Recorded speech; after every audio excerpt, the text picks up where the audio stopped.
I hadn't heard that name in 13 years. But there it was, right in front of me. Claire Monroe. I stared at my phone as if it were lying to me. The notification glowed in the darkness of my living room, cutting through the silence like a scream in an empty church. New voice message, Claire Monroe. The name twisted something inside me. A name I'd buried, locked up, and pretended never existed. But here she was again, breaking into my life like she always did. I didn't play the message. I couldn't. Not yet. It had been a quiet Sunday morning, the kind where everything felt too peaceful. I was sipping lukewarm coffee, the taste too bitter but familiar.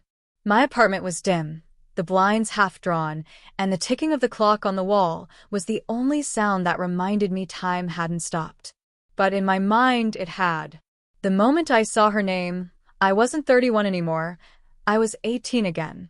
Standing on the edge of my front porch, mascara-streaked tears on my face, watching her drive away with the truth and my dignity still clutched in her hands. She had ruined me. And now she wanted to talk. Let me rewind. My name is Alyssa Carter, and I live in a sleepy town in New Hampshire that people pass through on their way to somewhere more exciting. I'm a freelance illustrator by trade. That means I work from home, mostly in solitude, sketching children's books, nature magazines, and on better days, whimsical portraits for local boutiques. My life was calm, controlled, intentionally quiet. I liked it that way.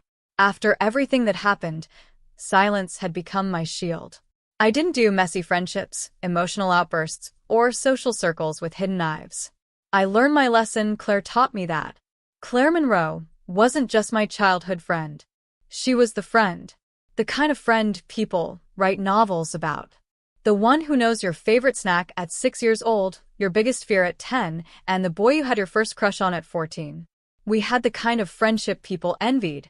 Until she tore it apart. Until she buried me beneath a lie so big, so cruel, that I had to leave town after high school just to breathe again. And I had never looked back. Until now. I stood up, pacing across the hardwood floor of my apartment, the old boards creaking under my bare feet. My coffee sat forgotten on the windowsill, the mug sweating. I didn't want to listen. But my fingers hovered over the screen anyway. What could she possibly want after all these years? Forgiveness? Closure? Or was this some sick game she was playing again? I braced myself and tapped the message. The audio was shaky. It sounded like she was crying. Alyssa, I know I'm the last person you want to hear from. I wouldn't blame you if you deleted this. But please listen. There was a pause, a broken breath. I'm sorry. I'm so sorry. I know I hurt you. I can't take it back. But I need to explain. I need to see you. Silence. Then a whisper, barely audible. Something's happening. I don't have anyone else. Please call me back. The message ended, and my whole body tensed like I'd just been slapped across the face. For a long time, I just stood there, holding the phone, staring at the black screen. My breathing was shallow. My chest was tight. Every emotion I had locked away was now crawling back up my spine like cold fingers dragging me into the past. Why now? Why after all these years? What was she talking about? Something's happening? What could possibly make Claire Monroe, the girl who walked away from me like I was nothing, come crawling back? I couldn't sleep that night. I tossed and turned, Claire's voice playing on loop in my head. I replayed her last words again and again. I don't have anyone else. It was hard to believe. Claire had always been the center of everything. Popular, loved, magnetic. People gravitated toward her without question. She had stolen my best years with one lie. And now she was asking for my grace? I hated how conflicted I felt. Hated how much I still cared. The next morning, I opened my old box of keepsakes, one I hadn't touched in over a decade. Dust covered the lid. Inside were photos, notes, dried-out pens, concert tickets from our teenage years. And in the corner, folded neatly, was the letter I never sent her. A letter I wrote the night she betrayed me. I opened it. The paper had yellowed slightly, but the ink was still bold. I don't know why you did it. Maybe I'll never understand. But I hope one day you realize what you destroyed. Not just our friendship, but the person I used to be. I felt tears sting my eyes, but didn't let them fall. I had cried enough over Claire Monroe. Later that afternoon, I sat by my window, sketchpad in hand. My pencil moved aimlessly, lines without meaning, curves without purpose. My mind wasn't in it. It was back in the halls of Hamilton High, back to the locker room where everything started to crumble. Claire had told a lie. A big one. One that shattered my reputation, cost me my scholarship, and made me a pariah overnight. But the worst part? She never admitted it. Not once. Not even when the truth came out. She just disappeared. Now she was back. And she was asking for something I wasn't sure I had left to give. Forgiveness. I stood up and stared at myself in the mirror. Alyssa Carter. 31. Strong. Independent. Alone. But beneath it all, still the same 17-year-old girl who never got her answer. My fingers trembled as I picked up my phone again. I hovered over her contact. She had left her number in the voice message. Claire Monroe, 555-1047. I tapped it. It rang once. Twice. 3 times. Then a click. Hello. Her voice. Soft. Hesitant. Familiar. I couldn't speak. My throat tightened. Alyssa, is that you? I closed my eyes. Then whispered, "What do you want, Claire?" And just like that, the past kicked the door open and came storming back in. Meet me at the old dock. Sunset. That's all she said before the line went dead. No explanation. No apology. Just a place and a time. The old dock. If you grew up in Willow Creek, that dock meant something. It was our secret world. Hidden behind the woods near Lake Mary, it was the place Claire and I went to when we skipped class, shared secrets, or just wanted to escape everything. It had always been ours. And now, after 13 years of silence, that's where she wanted to meet. Something about it felt wrong. Still, I went. Don't ask me why. I wish I could say it was closure, or curiosity, or some noble effort to find healing. But truthfully, I think I just wanted to look her in the eye again. To see if she looked sorry. To see if she felt the weight of what she did. I arrived early. The sun was low, spilling orange and pink across the surface of the water. The dock looked smaller than I remembered, weathered and forgotten. Moss had crept up the posts, and one of the planks had split down the middle. It was beautiful in that nostalgic, haunting way, like something trying to remind you of joy, while also holding your grief. I stood at the edge, the lake stretching out before me like an unfinished sentence. Then I heard footsteps behind me. Still early, she said. I turned, and there she was. Claire Monroe. Older. Paler. Her once blonde hair now dyed a darker shade, pulled back in a messy ponytail. She wore a faded hoodie and jeans, simple, unremarkable. But her face? Her face was still Claire. Same high cheekbones, same sharp gray eyes that used to sparkle when we made late-night plans to take on the world. But now they looked tired. Empty, even. "Alyssa," she said softly. I didn't respond. She took a hesitant step closer. "I wasn't sure you'd come." I crossed my arms, keeping distance between us. "Why now?" She bit her lip, her voice trembling. "Because I don't think I have much time." She wouldn't say what that meant. Not at first. She kept dancing around it, telling me she'd been thinking about me, that she regretted everything, that she never meant to hurt me. But regret doesn't come in vague apologies. Regret has teeth. It bleeds truth. And what she gave me was a performance. At least, at first. I finally cut her off. "Just tell me why. Why did you lie?" Her eyes widened. For a moment, she looked like she might run. But then something shifted in her expression. She whispered, "Because I was jealous." It hit me like a gut punch. Jealous? Claire had everything. The friends, the family, the admiration. I was always the shadow, the quieter one, the artist with her head in the clouds. I admired her. I defended her. I loved her like a sister. And she was jealous? I felt heat rise up my neck. "You destroyed my life over jealousy?" She nodded, tears filling her eyes. You were going to leave.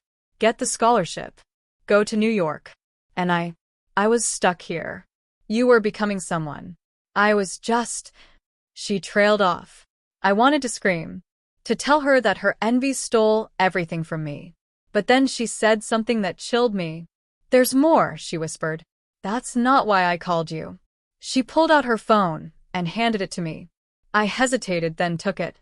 On the screen was a photo. A blurry one. Grainy, almost like a security cam image. It showed a man, standing just outside Claire's apartment door. His face was partially hidden by the shadow, but something about him made my stomach knot. I've seen him every day for the past 2 weeks, she said. He doesn't knock. Doesn't move. Just watches. My hands clenched around the phone. Did you call the police? She shook her head. They didn't take it seriously. Said I was paranoid. And you think this has to do with me? I asked, confused. Claire looked down, voice barely audible. I think it's connected to what I did, to what we both know. My breath caught. She wasn't just talking about the lie. She was talking about that night. The night we never discussed. The night that ended with flashing lights and screams, and something pulled from the lake. I hadn't thought about it in years. I forced it out of my mind. Told myself it was an accident. That what we saw, what we didn't do, wasn't our fault. But maybe Claire never let it go. Maybe someone else didn't either. We sat on the dock in silence for a long time. The sun had dipped beneath the trees now. The air had gone cold. Claire finally spoke. I know I can't make you forgive me, but I think something's coming. I think someone knows. Knows what? I asked, my voice shaking. Her eyes locked onto mine. About him. My stomach flipped. We never spoke his name. Not since that night. But I remembered his face. His voice. The sound of him chasing us through the woods. The splash. The silence. The lie we told to the police. The look on Claire's face when she said, we didn't see anything. And the way I nodded. Now someone was watching her. Now she was scared. Now the past wasn't staying buried. The next few days passed in a fog. Claire sent me photos. Messages. Audio recordings of late-night knocks on her door. Whispered voices outside her window. Even footprints in the dirt near her bedroom. I wanted to believe it was paranoia. But then I saw it. Outside my own window. Just a silhouette. Still. Watching. I didn't sleep that night. I sat in bed, knees to my chest, the glow of my phone screen lighting up my room. A new message from an unknown number. You think it's forgotten, but the lake remembers. I dropped the phone. My heart thundered in my chest. It wasn't just Claire anymore. It was me, too. I couldn't go back to sleep after that message. I stared at my ceiling for hours, feeling like a prisoner in my own home. Every sound made me flinch. Every passing car, every creak of wood, every gust of wind felt like someone inching closer. And the worst part? I didn't know who he was anymore. The boy we feared. The one who vanished that night. The one Claire swore drowned. But now, it felt like he never really left. By sunrise, I made a decision. I had to know what Claire wasn't telling me. I drove back to Willow Creek, heart racing the entire way. The roads I once found comfort in now felt haunted. Ghosts in every corner. Shadows stretching too long. Familiar places that no longer felt safe. When I arrived at her apartment, I didn't knock. I pounded. She opened the door almost instantly, eyes wide with panic. Alyssa, she breathed. He was here again. I stepped inside and locked the door behind me. I got a message, I said. He's watching me now, too. Claire collapsed onto her couch, pulling a blanket around herself like a shield. She looked different. Hollowed out. Like sleep hadn't touched her in days.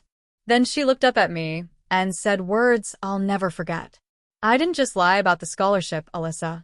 I lied about that night, too. I froze. What do you mean? I asked, though I already felt my chest tightening with dread. Claire's lips trembled. He didn't fall. He didn't trip. We pushed him. My breath caught. No. I whispered. That's not. But then the memories started unraveling. That summer night, the woods thick with heat and secrets. We were walking home from the dock, laughing, joking. Then we heard the footsteps behind us. It was Ethan Langley, a troubled boy. Wild, unpredictable. Everyone said he had a darkness in him. We had tried to avoid him all summer, but that night, he found us. He was drunk, angry, slurring his words, accusing us of talking about him, of laughing at him. Claire had tried to calm him down. I remember that part clearly. But then he grabbed her wrist, and something inside me snapped. I remembered the scream. Claire's, not mine. I remembered shoving him. But I thought he just stumbled, slipped. No, I said again. He fell. That's what we told the police. That's what. Claire looked up at me, eyes wet. We told the police he fell. But we never told them we pushed him. You don't remember, do you? I stared at her, heart pounding. She stood slowly, walked to a cabinet, and pulled out an old box. Inside were newspaper clippings, a bracelet I hadn't seen since high school, and a VHS tape. My stomach dropped. What is that? She held it like it was cursed. Something I found when I went back to the dock a few weeks ago. I was going to burn it, but I couldn't. I didn't want to watch it. I knew I didn't want to watch it. But I had to. She plugged in an old TV with a built-in player, slid the tape inside, and hit play.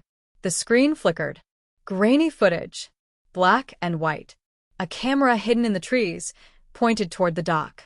And then there we were. Me and Claire. And Ethan. His voice loud. Slurred. Belligerent. Us trying to back away.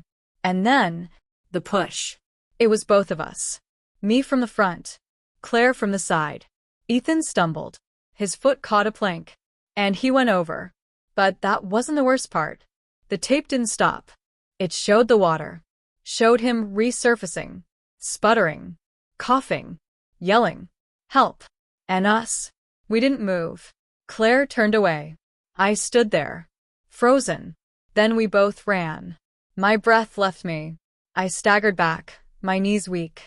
He didn't drown right away, I whispered. He was alive. Claire nodded, crying silently. We could have saved him, but we ran. The guilt hit me like a landslide. All these years, I believed we were just two scared girls who witnessed a tragedy. But now I knew. We weren't just witnesses. We were the reason. Claire was sobbing now. I kept it from you, because I couldn't live with it. I thought if I just made you forget, if I sabotaged the scholarship, made you stay here, you'd never leave and find out. The betrayal was bigger than I imagined. She didn't just steal my future. She did it to keep me quiet. I couldn't speak. I felt sick. And then the power cut out. Darkness swallowed the apartment. Claire screamed. I grabbed my phone, turned on the flashlight. The screen lit up just as another message arrived. Unknown number. Justice never drowns. I dropped the phone again. Claire was on her knees, shaking. It's him. I know it's him. I wanted to scream that it wasn't possible. That Ethan Langley had been declared dead. That they never found his body, but the police closed the case anyway. That he was gone. But deep down, something darker whispered. What if he didn't die? The next day, I went back to the dock alone. I had to face it. To see the place again. To remember everything fully. It was just as we left it, quiet, haunting still. But then I noticed something new. A rose. Laying on the dock. Fresh. And tied to the stem was a note. I picked it up, hands trembling. For words. You left me there. The rose still smelled sweet. Almost mockingly so.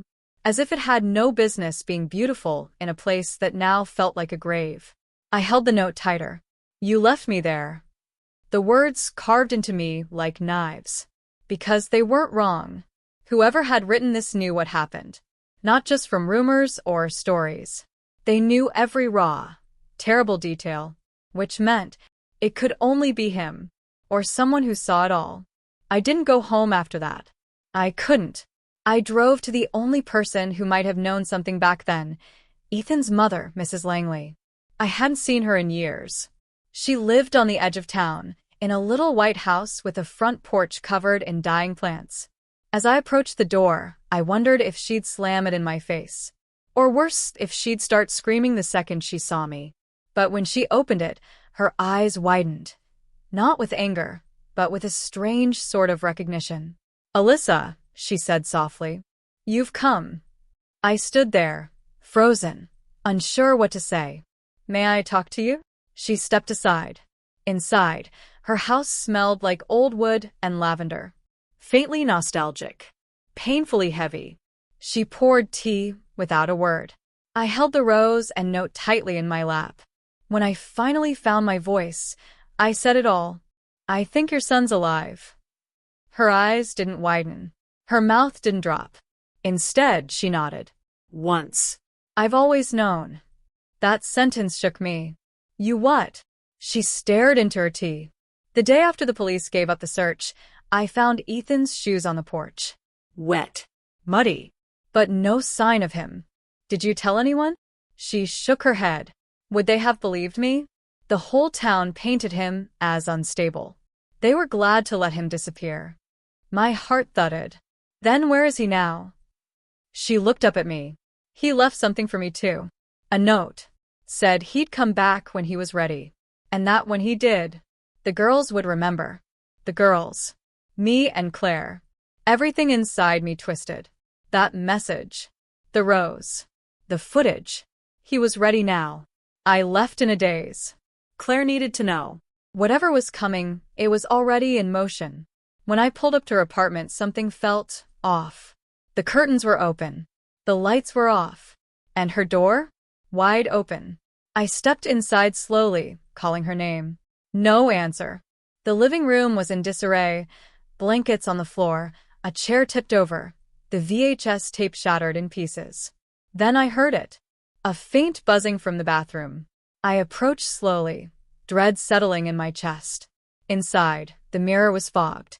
The shower was running, but no one was in it. Written on the mirror in red lipstick were the words, "One of you still lies." That was the moment I realized something else. This wasn't just about revenge. This was a game, a test, and I was still failing it. My phone vibrated again. Unknown number. She ran, just like before. I called Claire, heart pounding. No answer. Another text followed. "Let's finish what you started." And then, an address. It was the cabin. The one we used to sneak off to as kids. Deep in the woods, no signal, no neighbors. My hands trembled as I read it again. He was drawing us back, to the place it all began. And I had to go. I drove without thinking. My breath short. My grip white-knuckled on the wheel. By the time I reached the cabin, it was already dark. Only the moon illuminated the path. Everything was quiet. Too quiet. The front door creaked as I pushed it open. Inside, dust danced in the beam of my flashlight. The furniture was exactly as I remembered. 2 faded couches, a wooden table, the fireplace we used to roast marshmallows in. Then I saw her. Claire. Tied to a chair, gagged. Eyes wide with terror. I rushed to her, but before I could touch her, a voice behind me, still saving her, even after everything she did to you. I turned, and there he was, Ethan Langley. He looked older, taller, leaner, but his eyes? Still the same stormy blue I remembered. Only now they burned with something else, betrayal, pain, fury, and yet a strange calm, too. He stepped into the light, wearing the same bracelet he always wore, the one we thought he lost in the river. I backed away slightly. "Ethan, we thought you were dead." He smirked. "Of course you did. That's what you told everyone, right?" He looked down at Claire. "Told them I was crazy, violent, drunk, pushed me into the water like I was nothing, and ran." Claire whimpered through the gag. "I didn't remember," I whispered. "I forgot. Until the tape. And yet you never came back to check. Never told the truth." He stepped closer. "You left me, Alyssa." My throat tightened. He wasn't wrong. We had left him. And then we'd moved on. Or tried to. Some part of me, had always known we did something terrible. But facing it now like this? It was unbearable. What do you want? I asked. He paused. I want her to confess, he said, pointing at Claire. On camera. To everyone. To you. That she planned it. I froze. What are you talking about? His jaw clenched. She lured me there that night. Said she wanted to talk. Made sure you came too. Got me drunk. Told you I attacked her. I turned to Claire, stunned. She shook her head violently. MMPH. Ethan pulled out a small recorder, tossed it to me. Press play. I did. Claire's voice came through. Not the crying, remorseful one from earlier. This one was calm. Cold. I'll tell her he tried to hurt me. She'll believe it. Alyssa always believes me. I felt like the floor had dropped out from under me. Claire's eyes filled with tears. But it was too late. I looked at her, the best friend I thought I knew, and then at Ethan, the boy we broke. And I understood everything. This wasn't just betrayal. It was manipulation from the beginning. I turned back to Ethan. What are you going to do with her? That's up to you, he said. My heart dropped. What? You decide.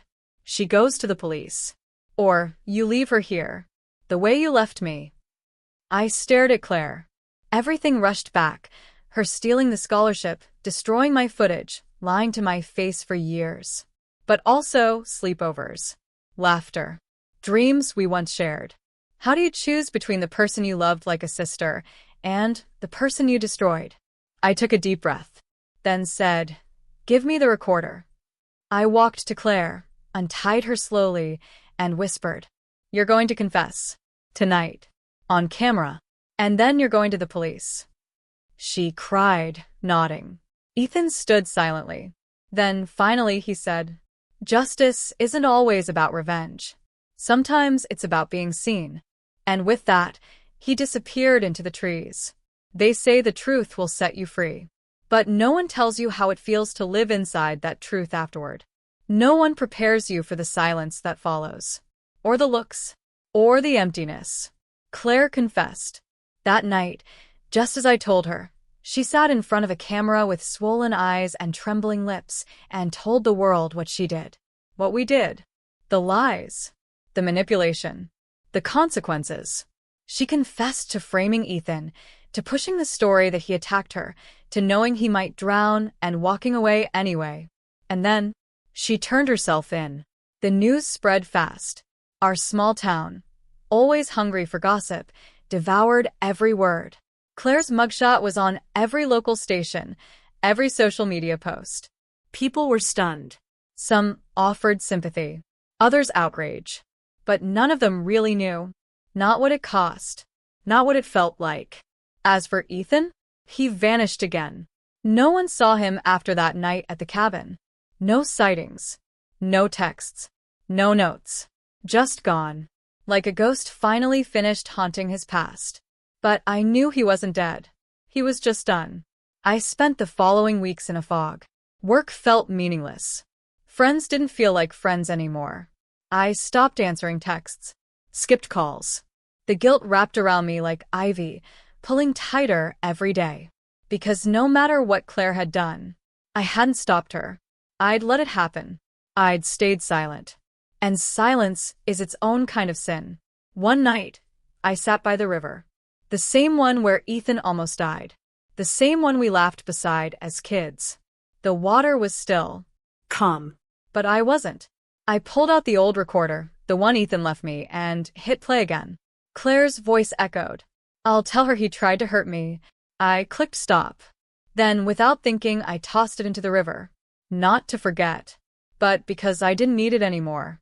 Forgiveness isn't something you earn with one good deed. It's something you choose to live inside. And that's what I was trying to do. 2 months passed. Claire was officially charged with obstruction, false reporting, and reckless endangerment. Her lawyer argued for leniency due to mental health and age at the time. She got 2 years probation and mandatory counseling. Some people were outraged. I wasn't. Because even if the law was lenient, the court of truth had already sentenced her. Everyone knew now what she'd done. Who she'd been. And that shame? That stain? It doesn't wash off easily. Claire tried to reach out once. She sent a letter. It wasn't an apology, not really. It was desperate. She asked if I remembered the summer we carved our initials into the oak tree at camp. Asked if I still liked peach pie. Said she missed me. I never wrote back. Not out of hatred. Just clarity. Some things stay broken for a reason. I thought that was the end. Until one night, a package arrived at my door. No return address. Wrapped in old newspaper. Tied with red string. Inside, I found a single Polaroid. Me, Claire, and Ethan. 10 years old. Smiling. Carefree. On the back, written in blue ink. You remembered. That's all I needed. No name. No date. Just that. My hands trembled as I stared at it. Because suddenly I knew Ethan hadn't vanished out of anger. He'd left in peace. Because I remembered. Because I chose to see the truth and face it. And because somehow that was enough for him. I pinned the photo to my wall. Not as a memory. As a reminder. Of what silence costs. Of what truth demands. And of what friendship can become. Both the weapon and the wound.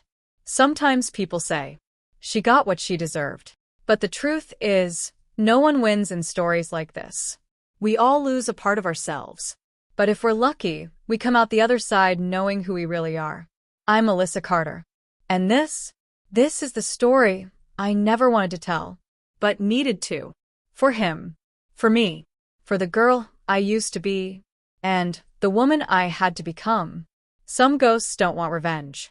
They just want to be remembered.